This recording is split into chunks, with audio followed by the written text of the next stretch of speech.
kung laag na ganyang hisgutan, kuyog na dayon talang bembangan nasa. So for today's video guys, magtatagalog tayo ngayon. Ay, charot! Sama ko pala yung mga lola at lolo ko guys. Pumunta kami ng Bicol Express. Nakaka-challenge din kasi lahat ng kasama ko puro senior citizen, yung mga lola at lolo ko. Minsan yaw-yaw dire, minsan yaw-yaw dito kasi mabibigat yung dala. Ngayon masasabi ko na talaga na sobrang bigat yung pinagdaanan namin. Ba't kasi dito kami dumaan? Ay di joke lang, bitaw guys. Buti na lang, Girl Scout yung mga lola ko. May baon talaga. 5 to 6 hours yung bus, tapos 9 hours yung barko. Nakapunta kami sa Baluarte nila Cheese Escudero, tapos Baluarte ni Lenny Robredo. At ang hihiling ko lang naman ay sana hindi kami maloko. Puro senior citizen pa naman kasama ko. Aray ko. Imagine, almost 32 hours yung biyahe namin makapunta lang dito. Buti na lang, nakarating. Tagal pa nabuksan ang gate. Kalita yung mga senior.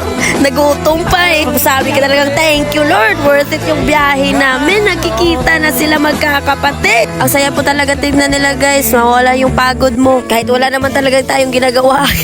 Basta ang saya pala guys. Makilala mo yung pamilya at kapuso mo. Nahirapan ako sa kalisod. Sa ilangayan, sa idugayan, bembangan nga ni.